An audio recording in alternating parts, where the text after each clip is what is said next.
class. Welcome to case study 3. Now in case study 3, we're going to revisit the three-way collar or the put spread collar if you're in the equity business. And then we're going to kind of touch on the zero cost fence or two-way collar. And then we're going to also touch on swaps. Not getting too deep. What we want to do is understand some of these case studies, what went wrong, what went right, and then as we move into the semester and you learn in more detail how these work, whether it's options or whether it's swaps or whether it's futures, then we're going to get into how possibly they could have rearranged the hedge not to take losses. And that's really the exciting part of the class. So anyway, we're going to talk about what happened in 2014.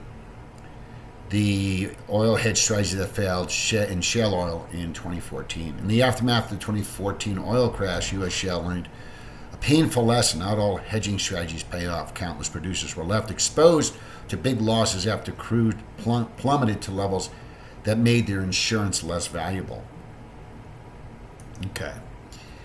Now as the shale industry tries to pick up the pieces after the Saudi-Russia war, and we're talking about oil wars, for the market, it hammered crude. Some of the petroleum companies, drillers, were exposed to this crash. And the reason being is they were using, as we talked about in the last study, the three-way collar.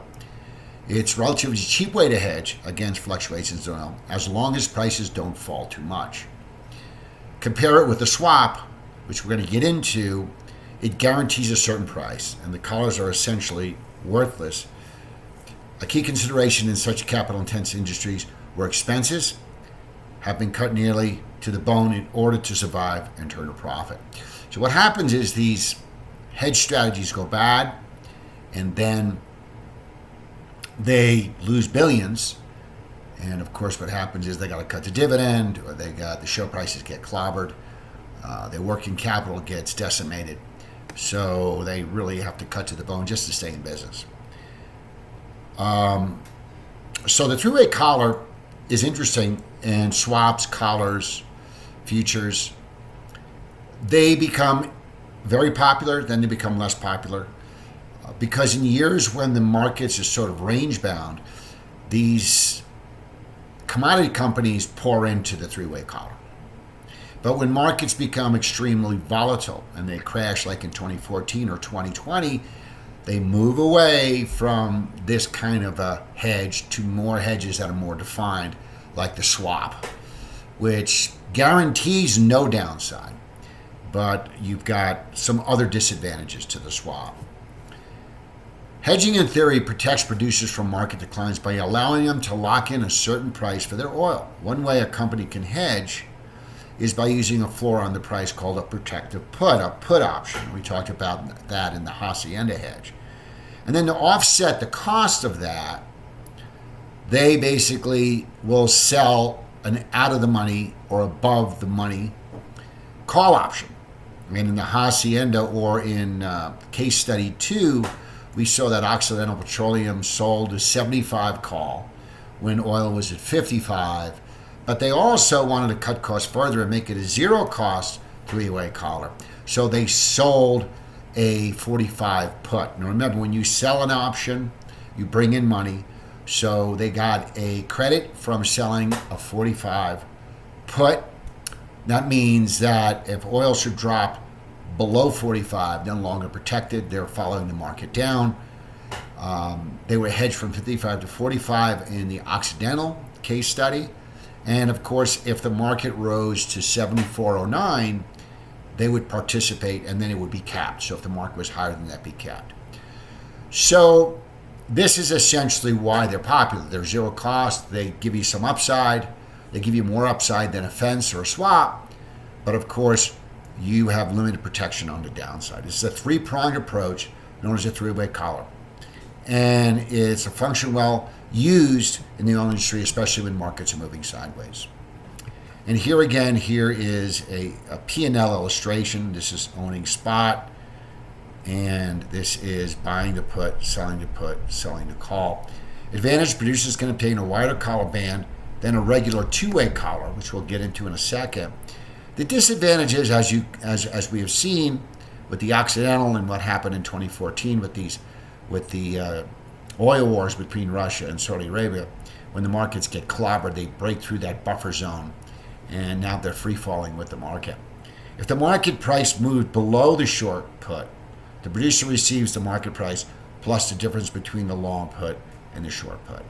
And of course, if the market moves above the short call, they don't participate. There's no revenue participation. It wasn't a problem during shale heydays when West Texas Intermediate crude hummed along at $90 a barrel. For months, markets were flat. But after the Saudi Arabian announced it would flood the market with cheap crude, of course, supply and demand, flood the market, price of oil drops, that's when you get blown through on that three-way collar. The strategy has become increasingly important to some producers' hedging portfolios in recent years, according to many filings. What happens is you have a year like 2014, and then you see a lot of oil companies switching from that three-way collar to a swap. And then you have a lot of flat years, and you see companies switching from swaps back to three-way collars. I think this is very pedestrian. I find it hard to believe as a professional. This is, let's keep changing our strategy based on what happened last year is so pedestrian. I mean, and it's hard to believe that billions of dollars decisions are being made by such childish, like last year, the movement of the market last year is going to predict what the movement of the market is this year.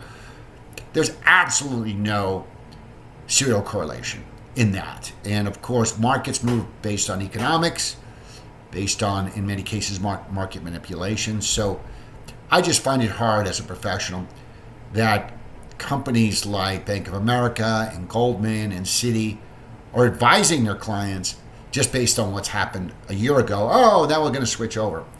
But you'd be surprised. So let's kind of go into what a swap is. Now, I'm not going to get into the actual details of a swap. That'll be a little bit down in the semester. The idea of these quick case study videos is to give the students an idea of what's being used and why it's being used and what's going wrong, what's not going wrong. The disadvantage is you're locking in a price. So you're losing upside participation, absolutely. And we saw that at the end of video case study 2, where companies were selling oil at $45.50 when it was at 75, because you just get no upside appreciation. So could you imagine locking in the price of oil in the throes of COVID when oil was trading at $20 a barrel and then oil rips to 74, you're selling it at 20 and the market is at 75. You're not happy. You're not a happy camper, and your CEO's not a happy camper, and you're probably going to get fired if you work in the hedging team. And it talks into Parsley, 27 barrels hedged using a three-way at the end of 19, 4 times more than the prior year. Here we go, because 18 was a flat year, so 19, we're going to use a strategy that works in a flat market. The company also decreased the use of put spreads and fixed price swaps. While it had some two-way structures in 14, it had none by the end of 15. So here you go. Volatile year in 14, and guess what they do? Oh, let's take away the strategy that works in a flat year because we had a volatile year in 14, so they're chasing their tail, and this is not what a professional should be doing. And this is what I want to teach you students is we can't be making decisions on what hedge to use based on what happened last year or the year before. This is insane. Our three-way were set up to protect against the price at which 80% of North American projects were no longer economic. Blah, blah, blah. We are aggressively looking at all options to protect against asymmetric risk. The two-way collar. So what it's basically saying here is on Friday, the company said it added about 30 million more swaps in hedging for 21. While it saw a small 5 million barrels decrease in three ways, it also added some put spreads and two-way collars. So again, you have a situation in 20 where the market just clobbers. So what do? They go into fixed price swaps because they realize that their three-way collar didn't work. And then they added some two-way collars. Now, a two-way collar is similar to a swap, and this is a two-way collar. You're selling a call and bringing in a premium, and that premium is paying for a put. So it's a zero cost, but you're getting a little bit of wiggle here. And usually what happens is you'll be okay with some downside, so you're not buying at the money put. You're buying an out of the money put, which is less expensive, and you're selling a call. So you don't really get much appreciation, but you get a little bit of appreciation, unlike a swap where you're locked in. And then you're doing that to protect your downside. So this strategy would have worked well in 2014. It would have worked very well in 2020. Not so good in 21, though. Not so good in 2015. Okay.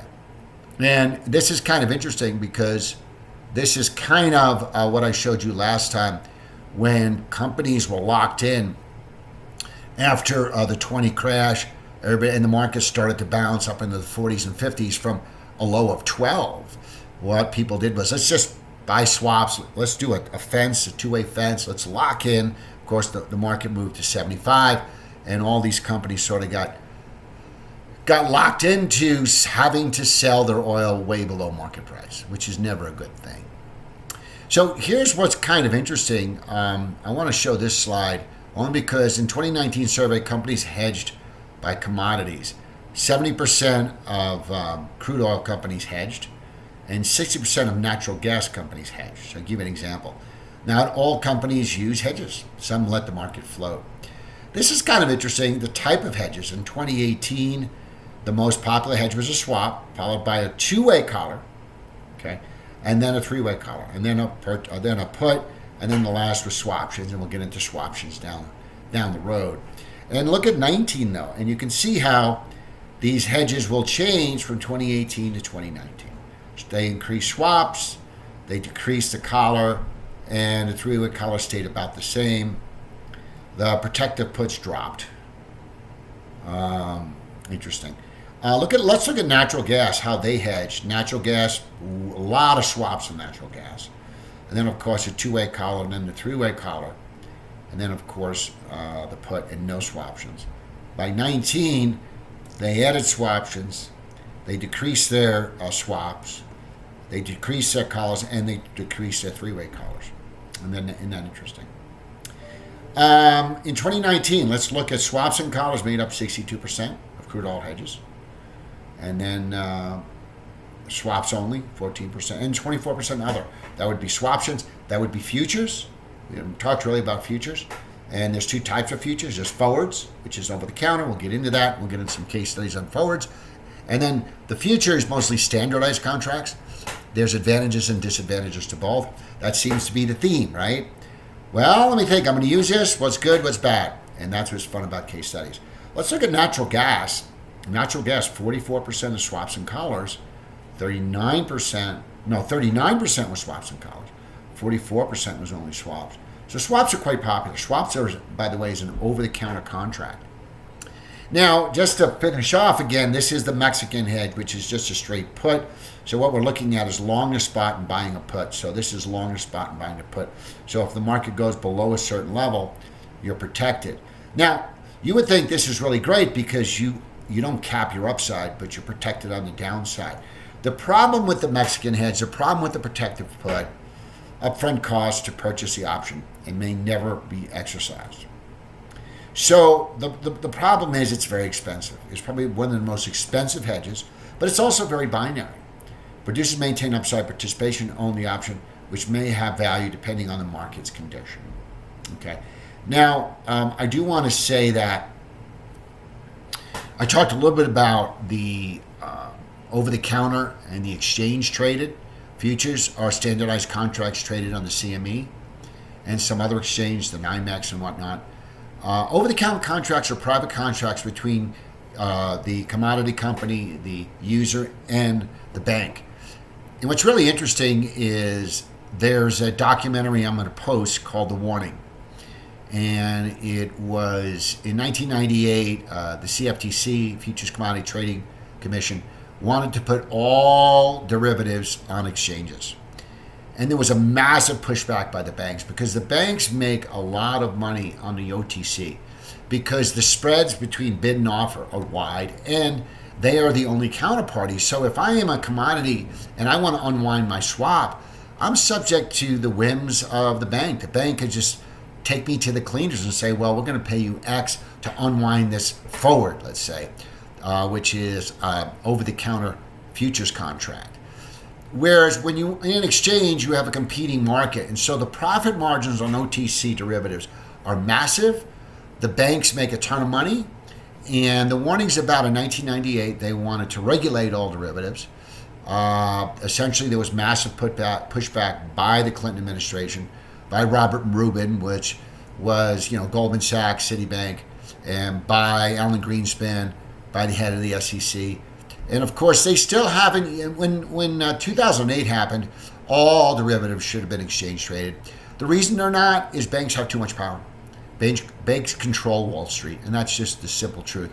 So I'm going to post the warning, and I'm going to put questions, multiple choice questions, homework questions on that documentary, which I think is going to enlighten a lot of the students.